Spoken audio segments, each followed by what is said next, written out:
After many years of love, I finally gave birth to a daughter with the man I cherished. However, when our daughter fell critically ill, he betrayed me with his secretary. He rushed to our daughter's funeral, and with swollen eyes from crying, I said to him, "Jay, I regret it." Then, when I opened my eyes again, I found myself back in high school.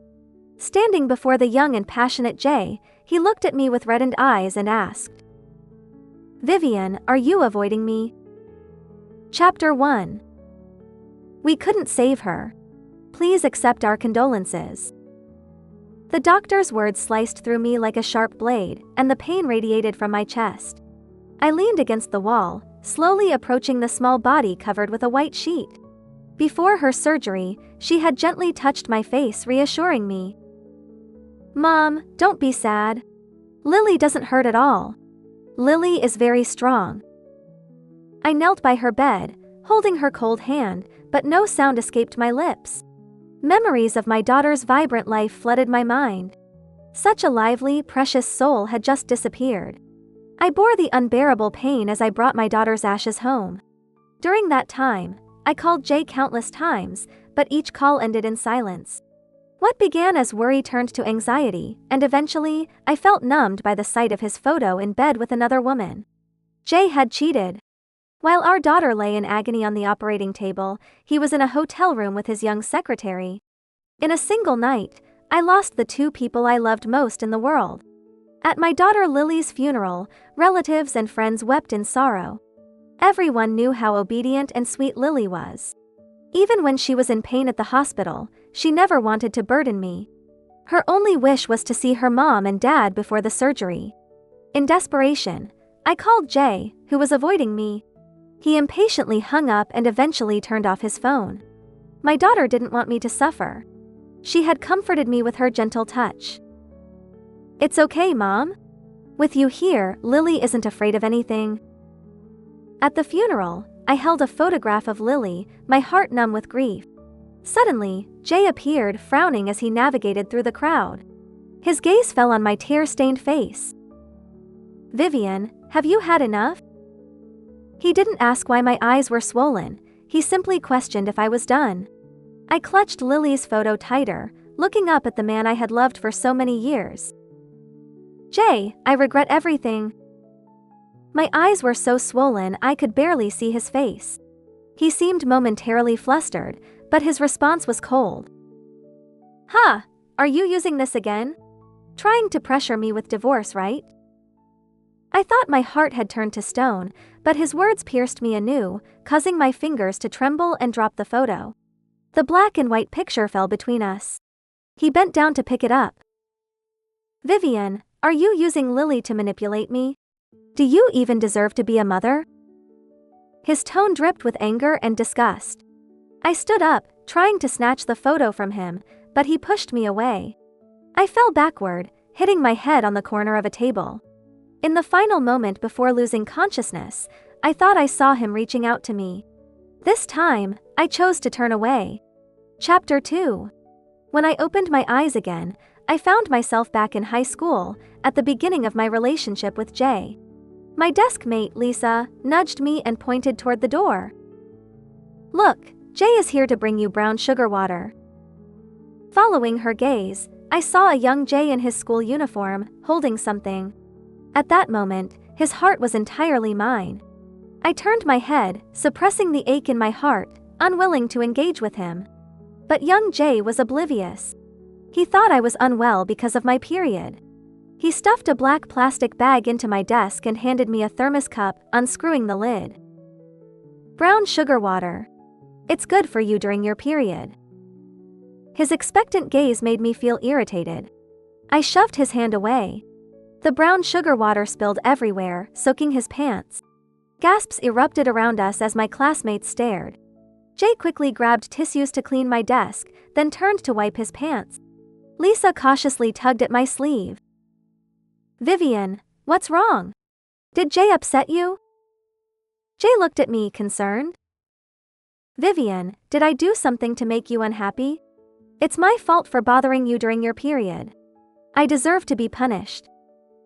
He held my hand, ready to hit himself. Thinking of the photo of him with the secretary years later, I recoiled in disgust. Jay stood frozen, shocked by my disdainful look.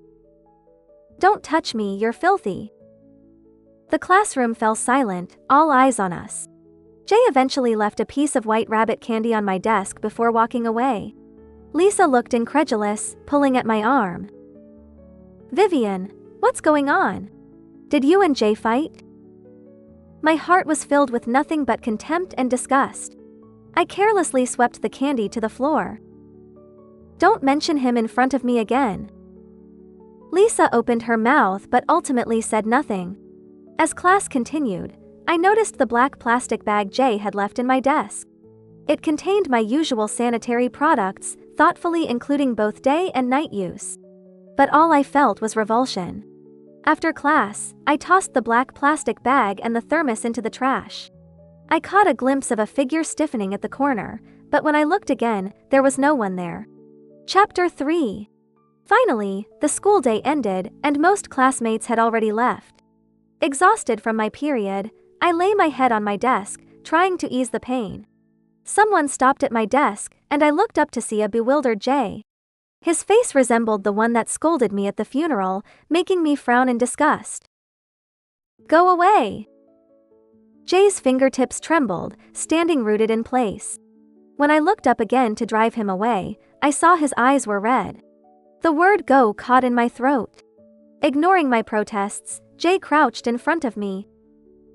"I'll carry you home. It's going to rain soon." The sky outside was growing darker, ominously foreboding. I stared at his thin back, my eyes stinging. I lashed out again. "Jay, can't you understand? I told you to go away."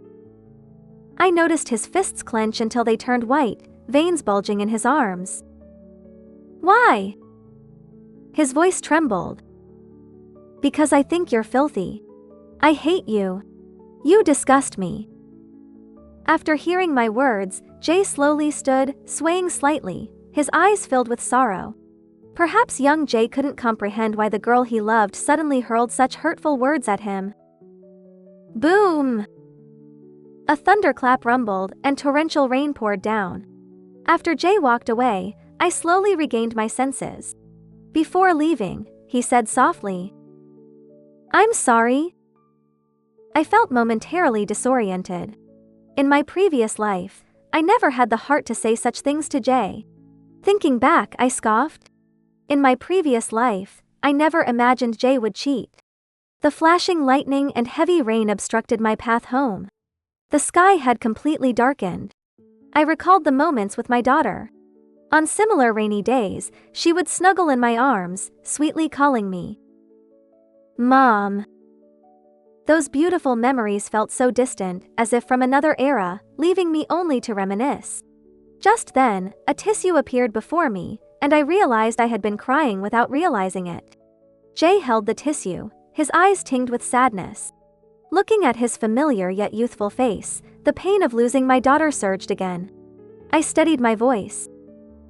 "Let's break up. Stop clinging to me." With that, I plunged into the rain.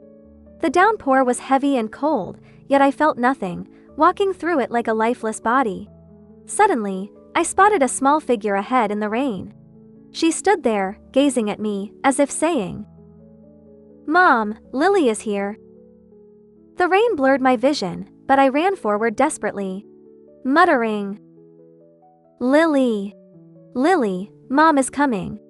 Lily, wait for Mom." In the torrential rain, I could see nothing but my daughter waiting for me. I kept running, the sound of the rain drowning everything else. I didn't notice the oncoming car until it was too late. I was pushed aside, flying through the air. The screeching sound of brakes cut through the rain, sharp and painful. I crawled toward Jay, who lay in the rain. Blood spread beneath him. He struggled in pain, reaching out to me. "Vivian, please don't break up with me." Chapter 4. Outside the operating room, I shivered, wrapping my arms tightly around myself as I sat on the corridor chair. An elderly woman hurried in, her silver hair glistening with droplets, her face streaked with wetness. She paced anxiously before the operating room, her hunched back betraying her worry, muttering, "Please, let Jay be okay. Buddha, please protect him." I recognized her. She was Jay's grandmother, his only family in the world. In my previous life, Jay and I had applied to the same university. He had excitedly brought me home to meet his grandmother, who took an immediate liking to me, bestowing upon me a cherished family heirloom bracelet. When she passed away, she had sent Jay away and, on her deathbed, grasped my hand tightly, asking me to care for him. I truly loved him then. Despite knowing the risks to my health, I chose to have a daughter for him. He once told me that there were too few people who loved him in this world, and after his grandmother's passing, it would only be me. So, I had a daughter, believing that one more person loving him would bring him a little more happiness, but reality plunged a cruel dagger into my heart, the pain seeping through my body, as the image of him in bed with another woman turned our past love into a bitter joke. Bitterness flooded my mouth. I couldn't tell if it was from the cold or the heartache. Tears streamed down my face, but I felt numb. It wasn't until Jay's grandmother draped a clean coat over my shoulders that I felt anything at all. "Kid, don't catch a cold." Her kind face brought back memories of the pure, beautiful moments I had shared with Jay. I returned the coat and turned to leave when, at last, the operating room door swung open, and Jay was out of danger. I stood outside his hospital room for what felt like an eternity, until my body stiffened, my head grew dizzy, and the world spun around me. I had a severe fever 39.7 degrees Celsius. The combination of my period, a torrential downpour, and hours spent waiting outside the operating room in soaked clothes left me vulnerable to illness. When I woke up, Jay was in the same hospital room, his gaze fixed on me, as if I were the only thing in his world. His lips were pale, but his eyes held a desperate intensity. "Jay!" I rasped, my throat feeling raw as if I had swallowed blades. The moment he heard me say his name, a flicker of light ignited in his eyes. "Let's not contact each other anymore. Let's pretend we're strangers." As the words left my mouth, a violent cough erupted, tears spilling from my eyes and blurring Jay's figure. The coughing hurt my throat and made my heart ache. Jay slowly closed his eyes, his hands gripping the sheets so tightly that his knuckles turned white, the veins in his neck bulging. He looked as though he were in agony, more than from a car crash or multiple fractures. I buried my face in the blanket, unwilling to let him see the tears that had begun to fall. "Vivian." I faintly heard him call my name. Just as I was drifting off to sleep, I heard him plead. "Vivian, don't leave me." My dreams were a chaotic blur. I saw a younger Jay, blushing as he shyly bought me sanitary pads. I saw him crying at our wedding, overwhelmed with emotion. I saw his joy when our daughter was born. I also saw him impatiently scolding me for being unreasonable. Finally, I saw our daughter crying out for us in the operating room. With every step I took toward her, the pain in my heart deepened, radiating through me until my entire hand trembled with numbness. As I reached out to hold her, she waved goodbye. "Goodbye, Mom?" "No! Don't! Lily!" I jolted awake, drenched in sweat, my pillow soaked with tears. I gasped for breath, feeling someone gently patting my back. Jay's grandmother looked at me with concern. "Child, are you all right? Did you have a nightmare? Remember, dreams aren't real, so don't be afraid."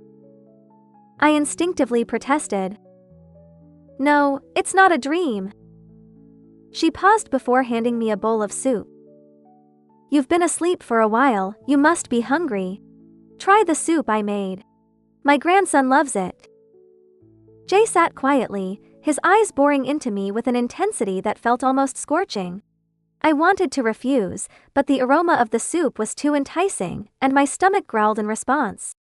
The warm, delicious soup brought a bit of comfort back to my body, the familiar taste swirling in my mouth, making my eyes prickle with tears. This flavor was all too familiar. In my previous life, when Jay and I had just married, I was often unwell, and he would go to the market every few days to buy a chicken for soup. He would proudly say, "Vivian, this recipe is from my grandmother. You're going to love it." And I did love it, or rather, I loved the affection he poured into making it. But after our daughter was born and Jay grew busier, I hadn't tasted such delicious soup again. Oh dear, is the soup too hot? Why are you crying again? Jay's grandmother wiped away my tears with tenderness. I forced a smile and shook my head. No, the soup is wonderful. Thank you, Grandma. Meanwhile, Jay's gaze remained fixed on me from his bed. Chapter 5. Late at night, I curled up under the blankets. Every time I closed my eyes, the image of Lily's frail body beneath the white sheet and that photo invaded my mind. I sat up, my temples throbbing and my eyes swollen. Vivian, did you have another nightmare? Jay struggled to sit up, meeting my gaze. Yes. I replied softly, then turned my back to him, burying my head under the blanket. Jay fell silent for a long moment before finally speaking up. Vivian, are you avoiding me? Did I do something wrong? Can you forgive me, Vivian? His voice was heavy with sadness. Perhaps he didn't fully grasp what he had done wrong, he just sensed that my unhappiness was tied to him. I lifted the blanket, allowing fresh air to hit my face. Jay, let's break up. I don't like you anymore. His panic was palpable. He tried to come closer but inadvertently tugged at his wounds, gasping in pain. Still, he trembled as he replied. I like you. I've always liked you. I scoffed, his current pain and sorrow reminding me too much of his past impatience. Huh, will you really always like me? Yes, I swear. Vivian, I swear I'll always like you. I laughed, a bitter sound echoing through the silence of the night. What if I told you that in the future, you would not only despise me but also cheat on me, and our daughter would die on the operating table? Jay immediately refuted my words. That's impossible. Vivian, I would never despise you, nor would I ever cheat on you. His eyes were fierce, his tone unyielding. If I hadn't lived through those experiences, I might have believed him. Jay gritted his teeth and struggled to stand, each step a painful reminder of his injuries. Cold sweat beaded on his forehead. Vivian, believe me.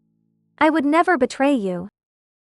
He finally grasped my hand tightly, his eyes filled with desperation. What if I told you that in the future, you would not only despise and cheat on me but also let our daughter die? I slowly pulled my hand away and turned my back to him. He stood by my bed for what felt like an eternity before I heard him shuffle back to his own bed. We didn't exchange another word until I was discharged. Once back at school, I opened my diary and saw my ideal university written on one page: D University. Next to it was a university, the place Jay and I had once dreamed of attending together. I tore the page out, crumpled it into a ball, and tossed it into the trash. Lisa stared at me in disbelief. Vivian, what's going on? You used to look at that page before every class, and now you've just torn it up. I wrote D University solemnly in my diary. This time, I would live for myself. With Jay absent from my life, my nightmares decreased, though I still occasionally dreamt of Lily. She kept her distance, always watching me from afar. A month passed in peaceful routine, and I felt fulfilled, dedicating myself to my goals. The memories of my past life began to fade, and Lily rarely appeared in my dreams. Then Lisa hesitated beside me, clearly wrestling with something. What's wrong, Lisa? She sighed heavily.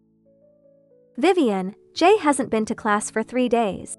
The teacher can't reach him, and I heard his grandmother was taken to the hospital in tears. I snapped my pencil in frustration, leaving a noticeable hole in my notebook. I should have felt relieved, thinking that perhaps Jay was finally facing the consequences of his actions. But my heart ached, because this was the young Jay, the most genuine Jay.